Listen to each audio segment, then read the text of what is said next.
on a weekend or in summertime and being out all day long. And parents didn't worry about me. And you came home for lunch, and you came home, when the street lights came on, or you came home when you knew dinner was ready. Was that similar? Well, of course, we didn't have street lights or anything out in the country, but we could take off in the morning, be gone all day, wandering the woods and over the countryside. We'd meet friends that we knew from other farms, and had no trouble entertaining ourselves. And your parents didn't worry? No. In fact, one of the favorite things we'd do was find grapevines hanging from trees up high, cut that vine and swing on it. And I wonder we didn't break our necks. But I'm sure we fell a few times, but no serious injuries. Yeah, I mean, that was, I remember that kind of thing too. Yeah, it was a lot of physical activity, and just, as you said, you find things to do. Sure. Yes. Well, you mentioned that you really liked school. And were there any subjects in particular that you... I liked everything. I just enjoyed studying. I was a different kind of person. We had a downtown, we called it. It was in town, where we lived on the outskirts of town. By the way, the name of my hometown was Catasauqua. It's an Indian name. Can you spell that? Catasauqua. Catasauqua.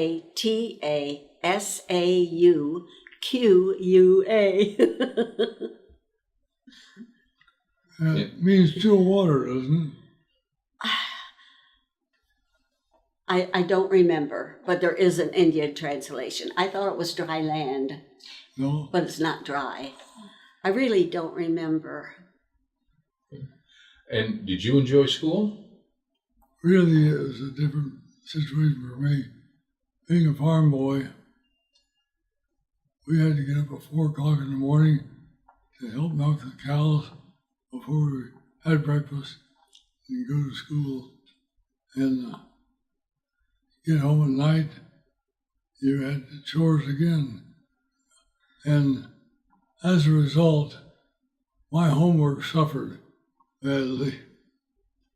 And I got through the C average, but that was about it. I enjoyed science most of all courses. I had a good science teacher, a woman who did a good job of teaching. And that was in high school? Yes. Yeah. And how, about how many kids in the high school? Any idea? There were 30 in our graduating class. Okay. And so did you go in the service first, or? Yes. Okay. I mean, first of all, I don't want to forget anything. I don't want to lose anything that you might want to bring up from your childhood and teen years. But if there's something you'd like to bring up, bring it up, please. Actually, after the 3 C's, I served 6 months with them, and they asked me to stay and going to give me a big raise to $45 a month. But I've been away from home for 6 months. I want to get back on the farm, home farm. So I did. And then I went to an aviation mechanic school in Athens, Ohio, and took an NYA sheet metal job, learning to do sheet metal work in the National Youth Administration. A lot of acronyms then, as there are now. And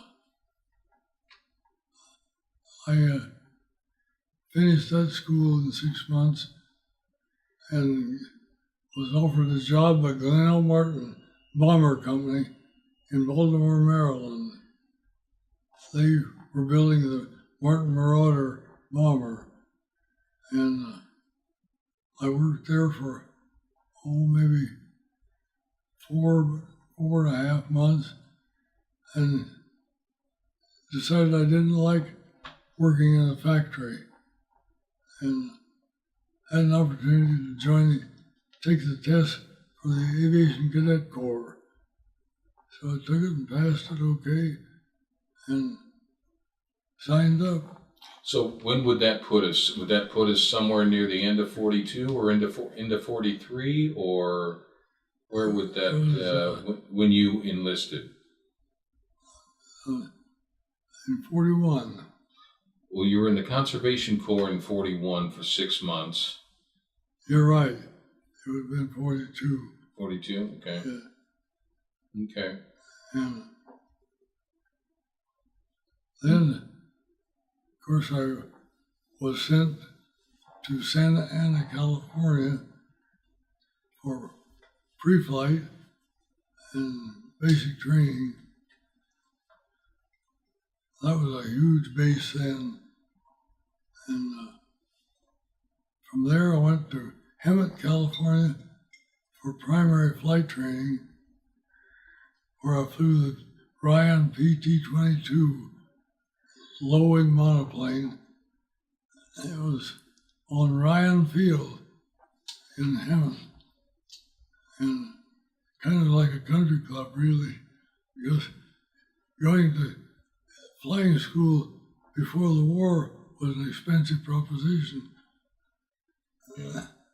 And after primary, I went to Bakersfield, California, flew the Ball TBT-13 in basic, and after so-called basic training, I went to Williamsfield, Arizona, and Chandler, Arizona for advance, and there I was introduced to the first P-38s. These were unsupervised, or not supervised,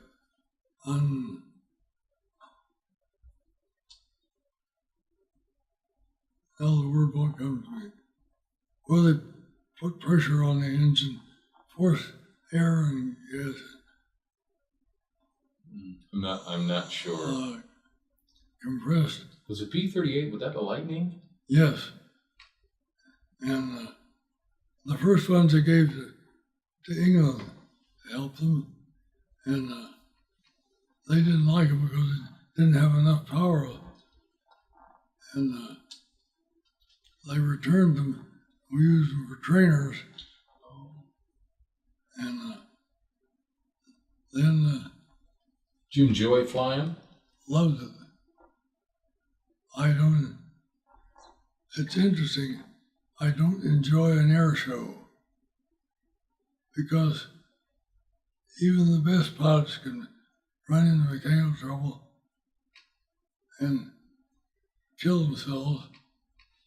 And unfortunately, I've always felt a lot of people really enjoy air shows, keep hoping somebody will crash. And that bothers me. Mm-hmm.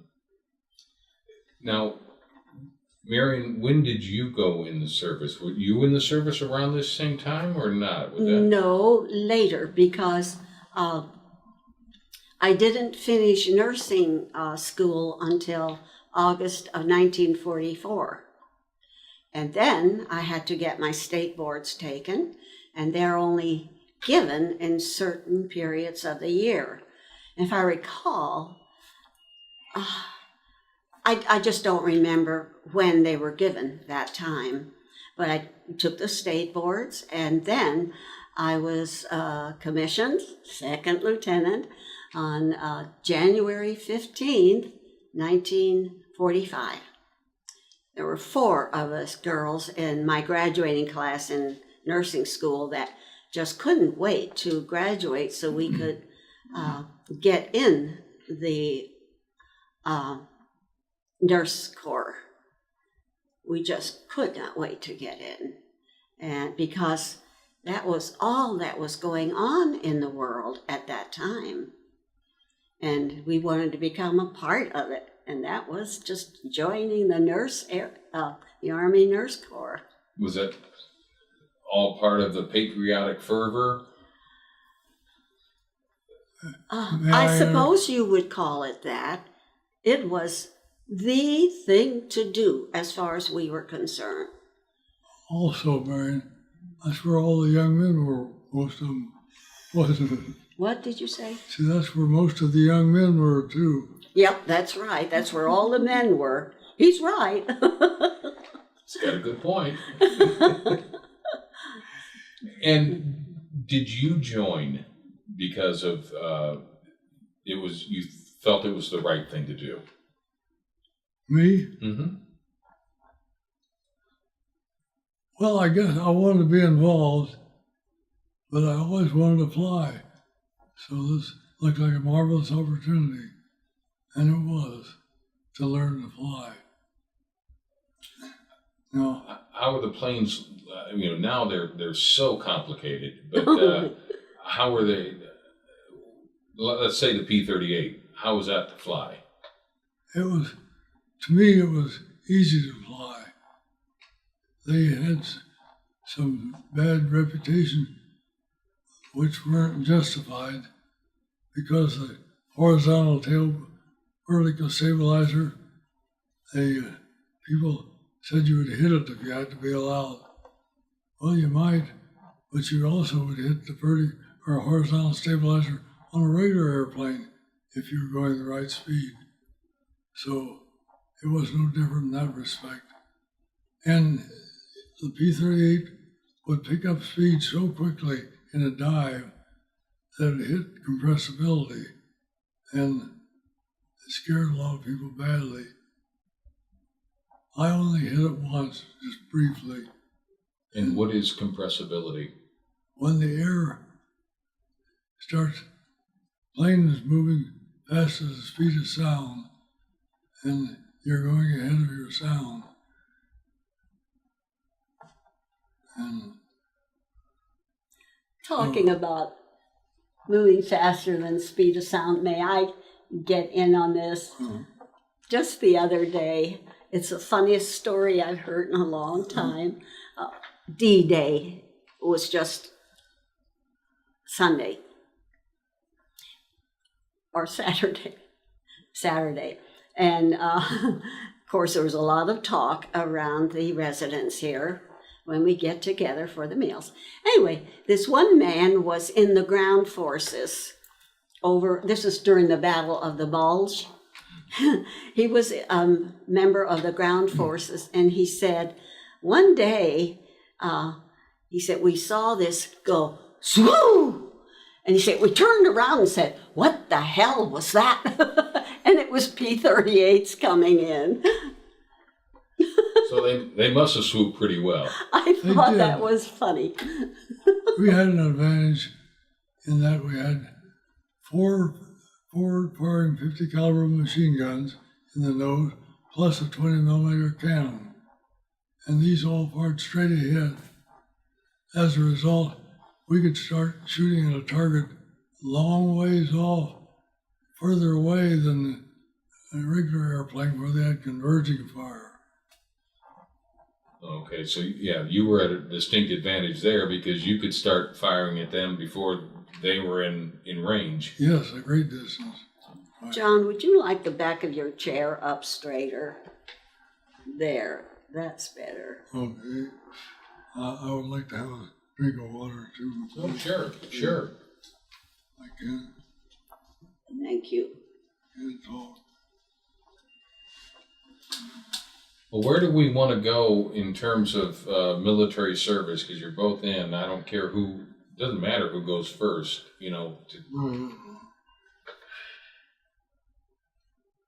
Mine's shorter than John's.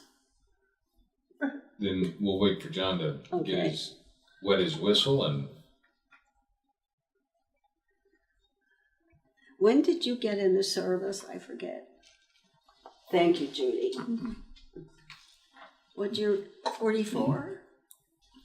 December 7th, 1941. Well, that was Pearl Harbor. You were still in the Conservation Corps or had just gotten out at that Right. point. Just got out. And that's when I joined. December 7th, I remember I was called to report to Santa Ana. December 7th was Pearl Harbor. I know. That's 1941. This was a year later. That was 42. Okay. So that's when your service actually started. That's when you were called and you had to go to Santa Ana for basic and then eventually advanced training. And Yes. okay. And so it sounded like, well, what was basic training like? Basic training went to a more sophisticated airplane. The primary trainer was a low-wing monoplane, open cockpit. And an interesting thing about that was, that was my first airplane ride when the instructor took me up in that PT-22, and he does a slow roll. I'm in an open cockpit, my first airplane ride, and I'll bet if that plane's still around, you could find my fingerprints on the edge of the cabin. It scared the daylights out of me. I'll bet it did. And then from there we went to basic at Bakerfield, California, which is a all metal airplane, whereas the PT-22 was fabric covered. And it was a low wing monoplane, fixed landing gear though, you couldn't retract them. And a radial engine on it, a pretty good size engine. So we learned to fly that and do a lot of aerobics in it, which is still possible in a plane like that. And then when we went to the dance, we could do anything we wanted to then. And that's when our training really started in advance, through the PT-22. Okay. And when where did you end up after all your training? Well, after graduating in October, that would have been 43 then, or 40? October 43, I guess. The dates are getting screwed up in it. But anyway, graduated down in Chandler Field, or Williams Field in Chandler, Arizona, and commissioned as second lieutenant. And the interesting thing there was, still goes on, I'm sure, when we were issued our wings and the second lieutenant's bars, the first GI you met afterwards had to salute you. And this was something you all look forward to. Well, it's a mark of moving upward in rank and Yes. and importance, and you both had it. That we'd completed the training. And okay, so Marion, what was involved in once you went into the nurse corps, or did you have to go through basic and all that? Did you have to do the same kinds of things, or? Yes, we had basic training, and of course they didn't drill us like they did the men. However, there's nothing that stands out in my mind about basic training. It was in Fort George Meade, Maryland. And after basic training, we were assigned to different hospitals along the East Coast, which reminds me, we were on the way down to South Carolina and on a train, and another train was coming the same way, the opposite way, and it just so happened we were at the train station, and this train came up very slowly, and it stopped. And the train station was just filled with people. It turned out it was the body of Franklin D. Roosevelt after he died. And I will tell you, our train stopped because they knew it, but we didn't. Well, it turned out that it stopped, or as it passed the train station, all these people were there. You could not hear a single sound from those people in tribute to President Roosevelt. It was a very moving moment and so unexpected. And I remember it so vividly because my parents just thought the world of that man. But anyway, we were assigned to hospitals along the East Coast, just routine. We received boys from Europe, straight from the battlefields. Those boys came off the trains. They came to us off the trains on crutches, wearing bandages over their eyes, having lost one or two arms and wrapped up that had been broken or lost. And there wasn't one boy that we ever, I call them boys today, there wasn't one man that was unhappy. They were all smiling and laughing and teasing the nurses that were there to meet them. They were so happy to be on home territory. I remember that so vividly.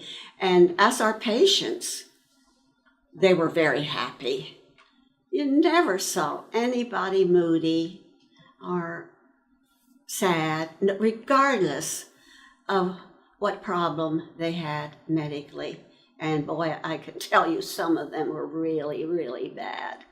But they were still happy. They were home. Marion, tell them about the German prisoners. Yes. In one of the, I can't remember one hospital from the other. It is all faded into my mind. This is how many years? 70 years ago. But there's one hospital down south that I was assigned to, and there was a whole ward of German prisoners. I come from eastern Pennsylvania, and up where I come from, many people speak Pennsylvania Dutch. I come from a family that did. And my mother would not let us learn Pennsylvania Dutch. She hated the language, and we children never learned the language. However, we heard it spoken around us from our aunts and uncles and grandparents, and it was just normal to hear Pennsylvania Dutch. So as a result, we just absorbed it without knowing it.